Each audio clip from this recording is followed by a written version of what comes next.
Hello and welcome to the Indian Express news analysis. तो आज की डेट है 11th अप्रैल ऑफ 2019 और यहां हम डिस्कस करते हैं वो सारे इंपॉर्टेंट आर्टिकल्स जो आपके एग्जाम पर्सपेक्टिव से काफी ज्यादा इंपॉर्टेंट होते हैं। तो चलिए देखते हैं कि वो कौन से आर्टिकल्स हैं जो आज हमें आज डिस्कस करने हैं। उससे पहले आज का जो कोट है वो इंपॉर्टेंस ऑफ करेज के बारे में है। तो यहाँ पे कहते हैं कि a ship is safe in harbour but that's not what the ships are made for. तो यहाँ पे आपको समझना है कि भले ही हार्बर्स में शिप जो है सेफ रहती हैं, लेकिन जो असली टेस्ट है वो तब होता है जब वो असली सी के अंदर एंटर करती हैं। उसी तरीके से आप अगर सिर्फ सेफ या कंफर्ट जोन में ही काम करते रहेंगे तो आपको कभी नहीं पता चलेगा कि आपकी असली कैपेबिलिटीज हैं क्या। अब चलते हैं यहाँ पे कल के क्वेश्चंस की तरफ। पहला क्वेश्चन था यहाँ पे कि कैपिटल और करेंसी क्या है इजराइल की। तो यहाँ पे दो लोगों ने यहाँ पे जवाब दिया है, देवेंद्र सिंह और यहाँ पे मोनिका योगी के द्वारा। तो यहाँ पे आप देख सकते हैं इजराइल की कैपिटल है जेरूसलम। उसके साथ साथ देखिए कि आसपास की कंट्रीज को, ऊपर लेबनान है, सीरिया है, यहाँ पे जॉर्डन और यहाँ पे इजिप्ट है। उसी तरीके से यहाँ पे अगर इजराइल की करेंसी की बात करेंगे तो वो है न्यू शकील। अगला क्वेश्चन यहाँ पे मतिकेतन शोला नेशनल पार्क आपको कौन से स्टेट में नजर आएगा? वो आपको नजर आएगा केरला में। अब चलते हैं यहाँ पे एडिटोरियल पेज पे। एडिटोरियल पेज पे लेफ्ट साइड पे जो पहला आर्टिकल है ये आईएमएफ की फोरकास्ट से रिलेटेड है। तो उन्होंने रिसेंटली यहाँ पे 20 बेसिस पॉइंट से कट बता के ये बताया है कि हमारी जो यहाँ पे इकोनॉमी है वो ग्रो करेगी 7.3% पे। तो यहाँ पे हम समझेंगे कि कौन कौन से रीजन है जिसने इस कट को यहाँ पे इन्फ्लुएंस किया है। उसी तरीके से जानेंगे कि हमारी गवर्नमेंट कौन कौन से स्टेप्स ले सकती है ताकि हमारी जो ग्रोथ है वो इंप्रूव हो सके under the economic slowdown which you are facing right now. नीचे वाला article basically anti microbial resistance से रिलेटेड है, क्योंकि हमने इवन एक्सप्लेन पेज पे एक डिसीज को डिस्कस किया था जिसका नाम है यहाँ पे कैंडिडा ऑरिस। तो यहाँ पे हम समझेंगे कि ये जो एंटी माइक्रोबियल रेजिस्टेंस है इसका क्या रीजन है, क्या कॉज है। क्या इसका रीजन ये है कि हम यहाँ पे ओवरडोज कर रहे हैं इन यहाँ पे एंटीबायोटिक्स का, या फिर जो यहाँ पे एग्रीकल्चर और जो एनिमल हस्बेंड्री में जो हम यहाँ पे इस्तेमाल कर रहे हैं पेस्टिसाइड्स का, तो क्या वो एक रीजन है? तो उन सब चीजों के बारे में डिस्कस करेंगे इस आर्टिकल में। ऊपर वाला आर्टिकल बेसिकली बीजेपी कांग्रेस की यहाँ पे जो आइडियोलॉजी है, मैनिफेस्टोज के बारे में डिस्कस किया जा रहा है। एग्जाम पर्सपेक्टिव से बिल्कुल भी इंपॉर्टेंट नहीं है तो डिस्कस नहीं करेंगे। नीचे वाला आर्टिकल काफी इंपॉर्टेंट है, यहां हम डिस्कस करेंगे रेयर डिसीज पॉलिसी के बारे में। तो यहां समझने की जरूरत यह है कि हमारी कंट्री में बहुत सारे लोग यहाँ पे अलग अलग डिसीज से पीड़ित है। उसमें से कुछ डिसीज ऐसी है जो काफी ज्यादा रेयर है। रेयर का मतलब ये कि अमंग 1 मिलियन यहाँ पे एक या दो लोगों को ऐसी डिसीज होती है। अब उनके लिए क्या पॉलिसीज बनाने की जरूरत है उसके बारे में हम डिस्कस करेंगे, और किस कंटेक्स्ट में यह आर्टिकल आया वो समझने की जरूरत भी है, क्योंकि पहले भी हमारे पास एक पॉलिसी एग्जिस्ट करती थी लेकिन उसको स्क्रैप कर दिया गया है। इसी वजह से यहाँ पे बोला जा रहा है यहाँ पे एक हमारे पास एक सुनहरा मौका है कि हम एक नई पॉलिसी बना सकते हैं जो काफी ज्यादा डिस्क्रिमिनेटिंग नहीं होगी। अब यहाँ पे नेक्स्ट पेज पे जो आर्टिकल है बेसिकली वायनाड में जो यहाँ पे इलेक्शन के सिनेरियो चल रहे हैं उसके बारे में डिस्कस किया जा रहा है। एग्जाम पर्सपेक्टिव से इंपॉर्टेंट नहीं है, डिस्कस नहीं करेंगे। नेक्स्ट पेज पे ये जो आर्टिकल है यहाँ पे बताया जा रहा है कि आर्म फोर्सेस, पुलिस फोर्सेस में यहाँ पे मुस्टैच रखने की क्या यहाँ पे प्रथा रही है, कैसे चेंजेस आए हैं उसके बारे में डिस्कस किया जा रहा है। एग्जाम पर्सपेक्टिव से बिल्कुल इंपॉर्टेंट नहीं है, डिस्कस नहीं करेंगे। अब जैसे कि आप जानते हैं हर वीडियो में हम डिस्कस करते हैं पर्टिकुलर कंट्री को अल्फाबेटिकल ऑर्डर में। तो आज की कंट्री का नाम है फीजी। तो फीजी आपको मिलेगा बेसिकली साउथ पैसिफिक ओशन में। आप इसकी कैपिटल देखिए सुवा, और यहाँ पे अगर आप दिखना चाहते हैं तो यहाँ पे आपको लोकेशन मिल जाएगी फीजी की। अब यहाँ पे नेक्स्ट क्वेश्चन है, बताइए 2019 men's single Malaysia open badminton tournament किसने जीता है? यहाँ पे चार ऑप्शन है आपके पास, श्रीकांत किदम्बी है, लिन डैन है, चेंडोंग है और सिंसुकी गिंगटिंग है। तो ये बेसिकली जीता गया है लिन डैन के द्वारा। अब चलते हैं यहाँ पे पहले आर्टिकल की तरफ। तो यहाँ पे फोकस दिया गया है अबाउट आर इकोनॉमी। तो यहाँ पे आपको समझना है कि आने वाला जो साल है वो काफी ज्यादा डेलिकेट रहने वाला है हमारे यहाँ पे इकोनॉमी के लिए और इवन इंडिया के पर्सपेक्टिव में, क्योंकि हमें जानना ये है कि यहाँ पे जो कट दिया गया है हमारे फोकस में कि कितनी हमारी यहाँ पे जीडीपी ग्रोथ होने वाली है, ये ना सिर्फ आईएमएफ ने दी है, उससे पहले भी यहाँ पे इवन आरबीआई, एडीबी और यहाँ पे जो फिच रेटिंग है उन्होंने भी बोला था कि यहाँ पे इतना ज्यादा इंप्रूवमेंट नहीं देखने को मिलेगा। इसी वजह से यहाँ पे जो 7.3% की ग्रोथ रेट रखी है उसके बहुत सारे रीजन है। पहला रीजन आपको यह समझना है कि इंडिया जो है एक अकेला ऐसा आउटलायर नहीं है जहां पे जो है यहाँ पे ऐसा कट दिया गया है, क्योंकि आपको समझना है होल अक्रॉस जो वर्ल्ड है वहां पे जो है आपको इकोनॉमिक स्लोडाउन नजर आ रहा है। 4% यहाँ पे ग्रोथ होता है 2017 में, लेकिन जो इस वक्त का जो इस साल का जो यहाँ पे ग्रोथ है वो 3.3% यहाँ पे फोरकास्ट किया गया है। तो आपको समझना है कि ये जो ईयर है ये एक स्पीड ब्रेकर की तरह काम कर रहा है इन दी ग्रोथ ऑफ इकोनॉमी। अगली बात करेंगे रीजन क्या है। पहला रीजन है कि यहाँ पे जो इन्वेस्टमेंट है और यहाँ पे जो प्रोडक्शन किया जा रहा है वो काफी ज्यादा कम है इस पर्टिकुलर फिजिकल ईयर में। अगली बात करेंगे यहाँ पे स्लो डाउन नजर आ रहा है यूरोजोन, चाइना में, इवन ब्रेक्सिट के सिनेरियो, ट्रेड वॉर्स, ये सारी हमारी जो है अमाउंट कर रही है इकोनॉमिक स्लोडाउन की तरफ से। इसी वजह से यहाँ पे जितने भी बैंक है सेंट्रल बैंक, तो वो जो है यहाँ पे अकोमोडेटिव मॉनेटरी स्टैंस को भी उन्होंने यहाँ पे यूज किया है।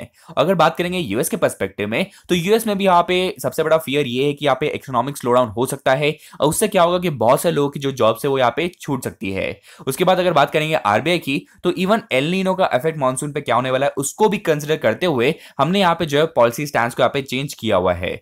अगली बात करेंगे आईएमएफ ने यहाँ पे पिक किया है कि यहाँ पे 2020 तक जो है यहाँ पे हमारी इकोनॉमिक ग्रोथ फिर से स्टार्ट हो सकती है, क्योंकि हमने जितने भी यहाँ पे डेप्ट उठाए होंगे इस साल में तो उसका हमें फायदा होने वाला है 2020 में। लेकिन उसी के साथ साथ हमें फिस्कल कंसोलिडेशन, मतलब हम जितना भी यहाँ पे फिस्कल डेफिसिट यहाँ पे बना रहे हैं उसको कैसे ठीक से मैनेज करना है। उसी तरीके से जो जीएसटी हमने अप्लाई किया है उसके कंप्लायंस पे अगर हम काम करेंगे कि कितनी अच्छे से हम यहाँ पे जीएसटी फाइल कर सकते हैं, अगर उस पूरे कंप्लायंस को इंप्रूव करते हैं तब जो है हम यहाँ पे हो सकता है कि हमारा जो यहाँ पे जीडीपी ग्रोथ है 2020 तक इंप्रूव हो सकता है। उसी तरीके से कौन कौन सी यहाँ पे अननेसेसरी सब्सिडी जो हम अभी भी दे रहे हैं उसको अगर हम यहाँ पे हटा देते हैं तब भी जो है हम यहाँ पे अपने स्टैंड को इंप्रूव कर सकते हैं। और एक सोल्यूशन यहाँ पे ये दिया जा रहा है कि यहाँ पे जितने भी स्टेट ओन्ड बैंक्स हैं इंडिया के, तो उनको हम यहाँ पे रिफॉर्म कर सकते हैं। उसी तरीके से हमारी कंट्री में जो लेबर लॉस है और यहाँ पे लैंड एक्विजिशन के जो रूल्स है, अगर उसे यहाँ पे फॉर्चुनेटली हम इंप्रूव कर सकते हैं, अमेंड कर सकते हैं, ताकि हमारी कंट्री में जो ease of doing business improve हो जाए, तब जो है हमारी ग्रोथ यहाँ पे इंप्रूव हो सकती है, ऐसा यहाँ पे इस आर्टिकल में बताया गया है। अब जैसे कि हमने कल भी डिस्कस किया था आईएमएफ के बारे में, तो एक बार फिर से आप रिवाइज कर सकते हैं कुछ बेसिक चीजें आईएमएफ के बारे में। सबसे पहले आपको पता होना चाहिए कि इसका हेडक्वार्टर कहाँ मिलेगा, आपको मिलेगा वो बेसिकली वॉशिंगटन में। उसके साथ साथ इसको फॉर्मली क्रिएट किया गया था 1945 में, और तब जो है इसमें 29 कंट्रीज हुआ करती थी। अब इसके ऑब्जेक्टिव की बात करेंगे तो सबसे पहला इसमें आया है कि कैसे प्रमोट कर सकते हैं इंटरनेशनल इकोनॉमिक कॉपरेशन को, इंटरनेशनल ट्रेड और यहाँ पे एम्प्लॉयमेंट और एक्सचेंज रेट की स्टेबिलिटी को मेंटेन करना भी इसके दायरे में आ जाता है। अब चलते हैं यहाँ पे नेक्स्ट आर्टिकल की तरफ। तो यहाँ पे हम बात करेंगे एंटी माइक्रोबियल ड्रग रेजिस्टेंस की।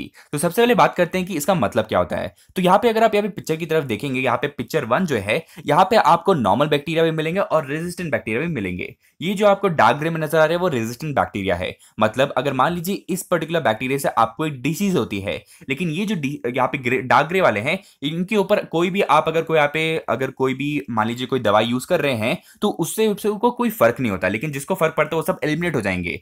लेकिन जो एंटी माइक्रोब हो चुके हैं तो वो क्या है, वो यहाँ पे रिप्रोड्यूस करके उनको उनकी जो तादाद है वो बढ़ती जाएगी। अब यहाँ पे वो कैसे एंटी माइक्रोबियल बन जाते हैं उसको हमें समझने की जरूरत है। यहाँ पे बहुत सारे तरीके हैं जिससे वो हो सकते हैं। पहला तरीका यहाँ पे अगर आप ओवरडोज करते हैं पर्टिकुलर यहाँ पे एंटीबायोटिक्स का, तो ये जो बैक्टीरिया से ये उसे समझ लेते हैं, उसी तरीके से इवॉल्व होना शुरू कर देते हैं। इसी वजह से वो रेजिस्टेंस हो जाते हैं उस पर्टिकुलर चीज के लिए। अब बात करते हैं कि यहाँ पे पूरे आर्टिकल में डिस्कस किया जा रहा है कि यहाँ पे ना सिर्फ ओवर मेडिकेशन एक रीजन है, इवन जो है ओवर यूज किया जाता है फंगिसाइड का इन एग्रीकल्चर। उसी तरीके से हम बात करें यहाँ पे कैनेडा ऑरिस की, तो ये जो पैथोजन है 2009 में सबसे पहले डिस्कवर हुआ था और उसके बाद ये ऑलमोस्ट 32 कंट्रीज में इसे पाया गया था, रिपोर्ट किया गया था। अब यहाँ पे प्रॉब्लम ये है कि इसका एक रीजन है कि कितनी आसानी से ये एंटी माइक्रोबियल जो यहाँ पे रेजिस्टेंस के एंटीबायोटिक्स है कितनी आसानी से एक्सेसिबल है।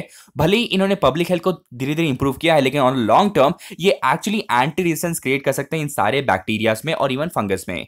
अगली बात करते हैं कि कहीं ना कहीं यहाँ पे जो सबसे पहले उनको अटैक किया जाता है जिनका जो इम्यून सिस्टम है काफी ज्यादा खराब है। बेसिकली ये चिल्ड्रन को ज्यादा अफेक्ट करते हैं, लेकिन ये जो असली कॉज है ये basically agriculture and animal husbandry में ही आपको नजर आएगा। उसके साथ साथ अगर बात करेंगे एंटीबायोटिक रेजिस्टेंस की, कुछ और रीजन आप यहाँ पे देख सकते हैं। अगर ये एंटीबायोटिक चीप अमाउंट में आपको मिल रहे तब भी इसका काफी ज्यादा इस्तेमाल किया जा सकता है। अगर फार्मेसी से रेगुलेट नहीं करती तब भी जो है इसकी यहाँ पे जो तादाद है वो बढ़ती जाएगी। इवन जो गवर्नमेंट है उनके यहाँ पे अवेयरनेस कैंपेन और जो एनफोर्समेंट है वो काफी ज्यादा स्ट्रांग होनी चाहिए, जो हमें हमारी कंट्री में अवेलेबल नहीं मिलती है। अब बात करते हैं यहाँ पे गवर्नमेंट इनिशिएटिव की। तो गवर्नमेंट ने बहुत सारे इनिशिएटिव लिए। इवन 12 5-year प्लान में यहाँ पे containment of anti microbial resistance के बारे में बात की गई थी।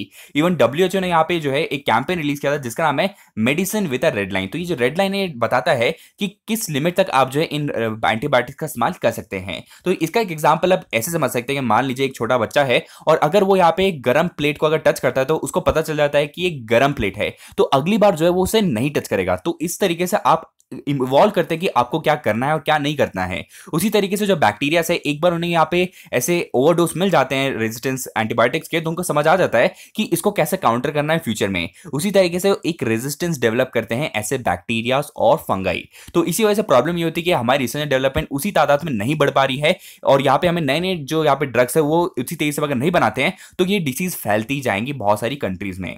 अब बात करते हैं यहाँ पे एक सोल्यूशन ये दिया जा रहा है कि कैसे जो है यहाँ पे डेटा एनालिटिक्स का इस्तेमाल किया जा सकता है कि कैसे यहाँ पे एंटीबायोटिक्स का यूज बढ़ता जा रहा है और कितने यहाँ पे जो है रेजिस्टेंस के केसेस भी पाए जा रहे हैं, उस हिसाब से पता लगाया जा सकता है कि कौन सा जो है असली कॉज है और कैसे इसे रिड्यूस किया जा सकता है। अगला आर्टिकल हम डिस्कस करेंगे कि कैसे जो है यहाँ पे नेशनल पॉलिसी की जरूरत है when it comes to treatment of rare diseases. अगर यहाँ पे आप स्निपेट को देखेंगे, यहाँ पे न्यूज स्निपेट, तो यहाँ पे आप देखेंगे कि कौन सी वो डिसीज है जो यहाँ पे हमारी कंट्री में रेयर मानी जाती है, जैसे यहाँ पे थैलेसीमिया हो सकता है, सिकल सेल एनीमिया हो सकता है, अटेक्सिया है, लाइसोसोम स्टोरेज डिसऑर्डर है। इतनी सारी डिसीज है जिसे यहाँ पे रेयर माना जाता है। अब यहाँ पे रेयर इसे इसलिए माना जाता है क्योंकि बहुत सारे मिलियन लोगों में 2 या 3 लोगों को ही ऐसी डिसीज होती है। अब प्रॉब्लम ये है, इस पूरे आर्टिकल का कंटेक्स्ट इस बारे में है कि जो रेयर डिसीजेस है ये बहुत ही कम लोगों को अफेक्ट करता है। तो इसका मतलब क्या ये है कि गवर्नमेंट इन पे नोटिस ही ना करे, इनको यहाँ पे इंपॉर्टेंस दे ही ना? तो इस पे यह सवाल उठाया जा रहा है। अगली बात करेंगे कि यहाँ पे जो है डॉक्टर्स, वो ज्यादातर क्या होता है, वो अवेयरनेस नहीं होते उनके बारे में, उनके पास इन पर्टिकुलर डिसीज की। अब क्योंकि उनके पास अवेयरनेस नहीं होती तो 2 चीजें होती हैं, या तो वो उसे मिसडायग्नोस करते हैं या फिर डायग्नोस करते ही नहीं है। अगर आप डायग्नोस नहीं करेंगे तो क्या प्रॉब्लम होगी कि ये जो डिसीज है कभी रजिस्टर नहीं होगी। तो प्रॉब्लम ये होगी कि understanding about this particular disease will diminish with years. अब यहाँ पे अगर आप रिसर्च एंड डेवलपमेंट की फैसिलिटीज प्रोवाइड करते हैं तो कहीं ना कहीं यहाँ पे बहुत सारी एजेंसीज आएंगी, चीप यहाँ पे जो है मेडिसिन भी प्रोवाइड कर सकती है। लेकिन सबसे बड़ी प्रॉब्लम यह है कि इंडिया ने जो एग्जिस्टिंग पॉलिसी थी रेयर डिसीज की पॉलिसी पे, तो उसको सस्पेंड कर दिया है। अब यहां पे आपको समझना यह है कि सबसे पहला सवाल यह उठा जा रहा है कि क्या ये सजेस्ट ये कर रहा है कि पब्लिक हेल्थ में जो है गेम ऑफ नंबर्स है ओवर लाइफ, क्योंकि यहां पे आपको नंबर पे कॉन्सेंट्रेट नहीं करना है। हर लाइफ जो है इक्वलेंट है और हर लाइफ को यहां पे प्रोटेक्ट करने की रिस्पॉन्सिबिलिटी जो है वो यहां पे गवर्नमेंट की बन जाती है। उसी को यहां पे सब्सटैंशिएट करते हुए यहां पे एक केस के बारे में बात करेंगे कि यहां पे सुप्रीम कोर्ट के इवन बहुत सारे जज में बताया गया है कि जस्ट बिकॉज उस पर्टिकुलर डिसीज की जो इंसिडेंस है वो काफी ज्यादा कम है, इसका मतलब ये नहीं है कि आप उस पर्टिकुलर पर्सन को डिनाई कर सकते हैं right to life under article 21। उसी के संदर्भ में यहां पे बहुत सारे हाई कोर्ट्स ने ये बोला है कि यहां पे आपके पास एक मौका है कि आप यहां पे नई पॉलिसी बनाइए जो काफी ज्यादा नॉन डिस्क्रिमिनेटरी होगी और उसके साथ साथ यहां पे अलोकेट किया जाए फंड्स को भी। और यहां पे अलोकेट फंड्स के साथ साथ यहां पे एक अलग से रिसर्च ग्रुप बनाई जा सकती है for all these particular rare diseases, ताकि इस पे रिसर्च एंड डेवलपमेंट हो, फार्मास्यूटिकल कंपनीज को भी यहां पे इन्वॉल्व किया जाए ताकि वो जो है यहां पे चीपर ट्रीटमेंट और यहां पे जो है मेडिसिन प्रोवाइड कर सके। और इससे क्या होगा, आप सबको यहां पे केयर प्रोवाइड कर रहे हैं इररेस्पेक्टिव ऑफ कितना ही रेयर वो डिसीज हो या ना हो। अब चलते हैं यहां पे नेक्स्ट क्वेश्चन की तरफ। तो यहां पे है कुशगरा रावत, तो ये कौन से स्पोर्ट्स से एसोसिएटेड है? तो यहां पे आपका 4 ऑप्शन है, क्रिकेट, रेसलिंग, बॉक्सिंग और स्विमिंग। तो ये बेसिकली इन्वॉल्व है स्विमिंग से।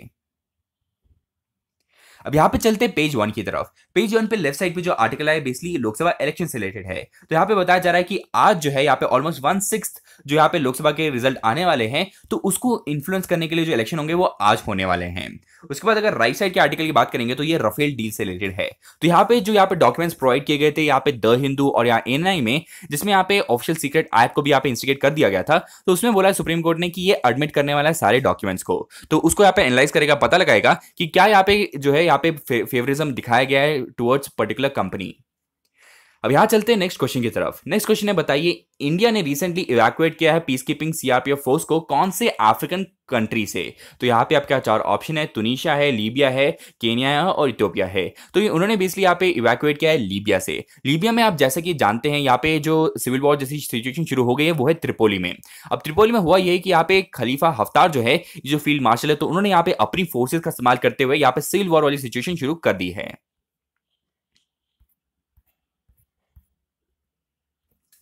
अब यहां पे आप देख सकते हैं लीबिया की लोकेशन यहां पे आपको नजर आएगी, इसकी कैपिटल है बेसिकली त्रिपोली। अब चलते हैं यहाँ पे नेक्स्ट आर्टिकल की तरफ। तो लेफ्ट साइड पे जो आर्टिकल है बेसिकली पीएम मोदी की जो बायोपिक थी, तो उस पे स्टे लगा दिया गया है इलेक्शन कमीशन के द्वारा। तो वही बात यहाँ पे डिपिक्ट की गई है। उसके साथ साथ यहाँ पे बायोग्राफी के नाम पे अगर कोई भी यहाँ पे वेब सीरीज भी चलती है तो उस पे भी यहाँ पे जो है होल्ड लगा दिया जाएगा। राइट साइड पे जो आर्टिकल है बेसिकली थेरेसा मे के द्वारा है। तो ये बात करिए जलियांवाला बाग मसाकर के बारे में। आप जानते हैं काफी इनफेमस इंसिडेंस था जो कि हुआ था 1919 में। अब आपको समझने की जरूरत ये है कि यहाँ पे ऑब्वियसली बात है कि यहाँ पे जो डिस्क्रिमिनेशन की गई थी तो उसके यहाँ पे अपॉलजी दी जा रही है।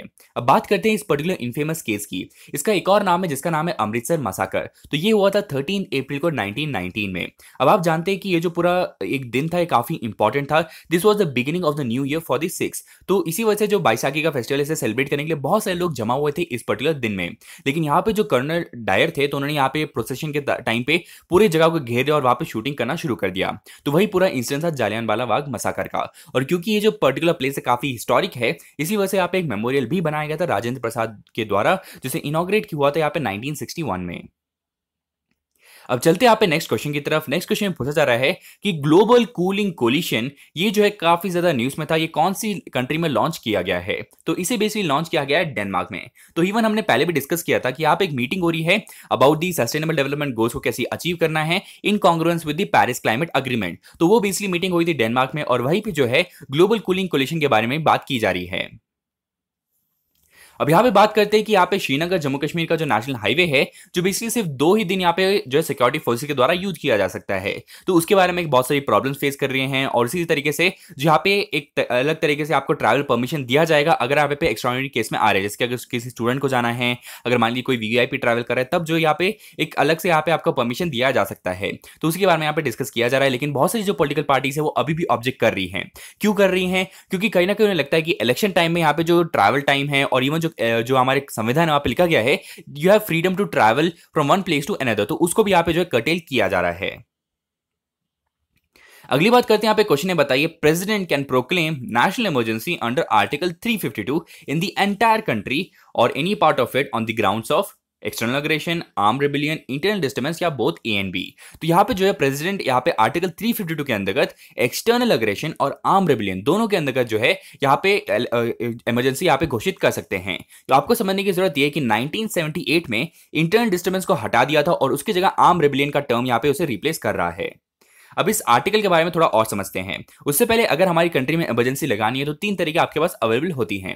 एक होता है यहाँ पे नेशनल इमरजेंसी अंडर आर्टिकल 352, उसके बाद यहाँ पे स्टेट इमरजेंसी अंडर 356 और एक और होता है 365 और एक और होता है फाइनेंशियल इमरजेंसी अंडर आर्टिकल 360। अब बात करते हैं यहाँ पे नेशनल इमरजेंसी, यहाँ पे एक्सटर्नल अग्रेशन और आर्म रेबेलियन के अंदर आपको लगानी मिल सकती है। लेकिन अब बात करते हैं कि इंडिया में कब कब जो है यहाँ पे नेशनल इमरजेंसी लगाई गई है।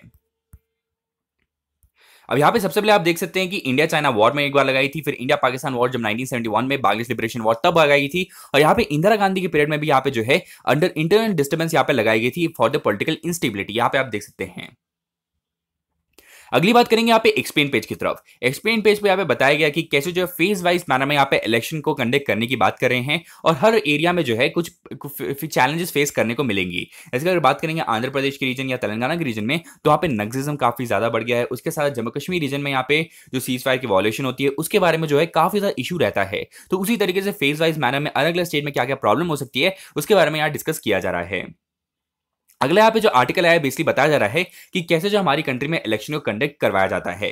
तो जैसे कि आप जानते हैं कि पूरा जो मैंडेट है वो इलेक्शन कमीशन के हाथ में होता है, लेकिन अगर आपको यहाँ पे एक जगह से दूसरी जगह लोगों को अगर मूव करना है, तो इवन अगर डोकलाम केस में यहाँ पे एग्जांपल दिया जा रहा है कि बहुत सारे सिक्योरिटी फोर्सेस को मूव किया गया था, लेकिन उसी तरीके से इलेक्शन के टाइम में बहुत सारे लोगों को यहाँ पे इलेक्शन के जो यहाँ पे बूथ्स है वहां तक आपको पहुंचाना है, तो बहुत सारे लोग यहाँ पे काम करते हैं। यहाँ पे जो स्टेट में जितनी मिनिस्ट्रीज है वो काम करती है, उसके बाद इलेक्शन कमीशन काम करता है और सीआरपीएफ जो जवान है वो लोग भी मिलकर काम करते हैं।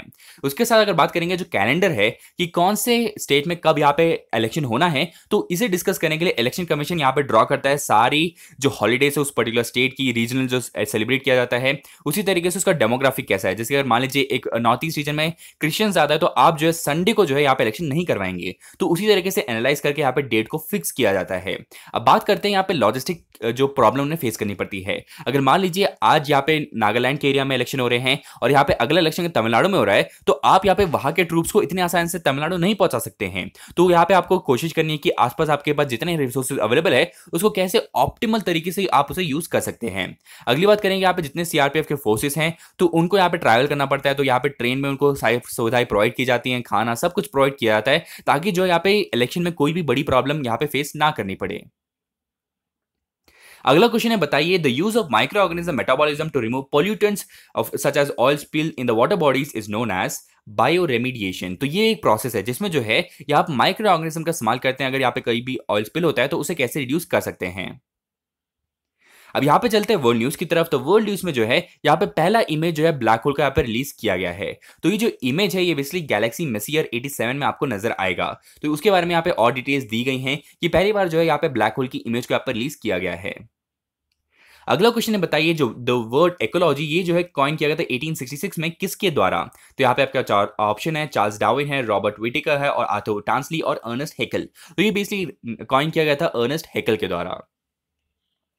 अब चलते हैं वर्ल्ड न्यूज की तरफ। तो वर्ल्ड न्यूज में सबसे पहले बड़ी न्यूज ये है कि बेंजामिन नेतान्याहू जो है फिर से यहाँ पे इलेक्ट होकर आ गए हैं जेरूसलम में, यानी कि इजराइल में।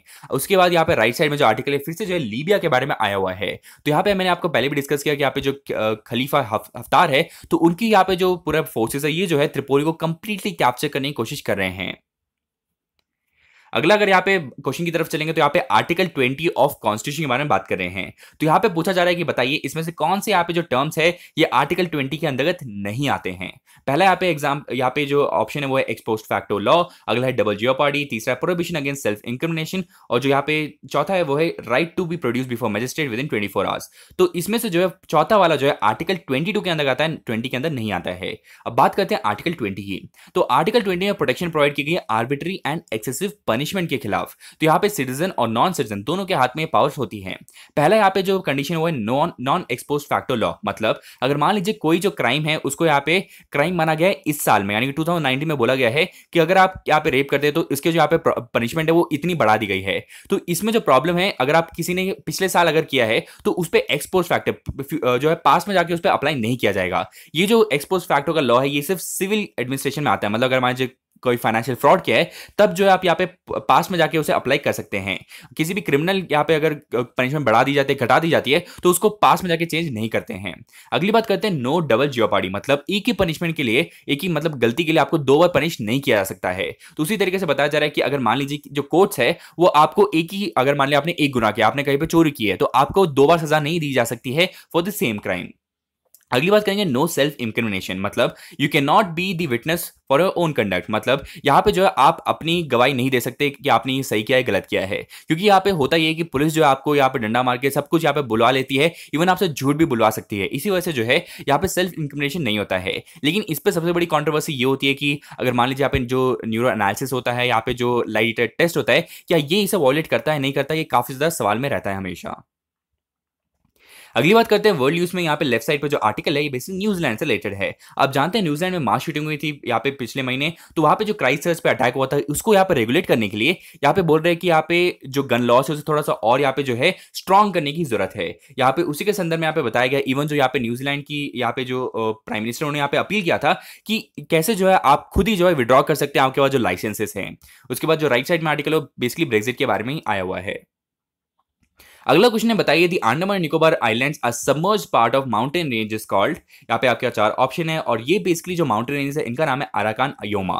तो ये बेसिकली आपको बेसिकली यहाँ पे जो है नॉर्थ ईस्ट रीजन से जाती हैं और ये बेसिकली डिसअपियर हो जाती हैं बे ऑफ बंगाल में, फिर जो है इमर्ज होती है अंडमान निकोबार को फॉर्म करने के लिए। तो इसके बारे में आपको पता होना चाहिए अराकान माउंटेन्स के बारे में। तो ये बेसिकली आप देख रहे हैं कि ये जो लॉन्ग स्ट्रेच है फिर इमर्ज करती है अंडमान निकोबार आइलैंड में फिर से। अगला जो आर्टिकल आया यहाँ पे इकोनॉमी पेज है वो बेसिकली फार्मास्यूटिकल कंपनीज के बारे में आया है कि कैसे जो है यहाँ पे आने वाले साल में कैसे ग्रोथ हमने यहाँ पे प्रिडिक्ट की है, क्योंकि यहाँ पे डिमांड काफी ज्यादा है हमारे यहाँ पे जो प्रोड्यूसर्स की। इसी वजह से बताया जा रहा है फार्मास्यूटिकल कंपनीज को हम काफी ज्यादा अच्छे तरीके से इस्तेमाल कर सकते हैं अगर हम किसी भी दूसरी कंट्री के साथ कॉपरेशन कर रहे हैं तो। अगला सवाल जिसका जवाब आप कमेंट बॉक्स में दे सकते हैं। पहला सवाल ये है कि बताइए मलेशिया की कैपिटल करेंसी क्या है, और दूसरा सवाल है कि आपको कहां मिलेगा हेडक्वार्टर ILO का, यानी कि इंटरनेशनल लेबर ऑर्गेनाइजेशन का। तो दोस्तों आज के लिए इतना ही है, आशा करता हूं आपको वीडियो पसंद आया। Thank you and have a nice day. जय हिंद।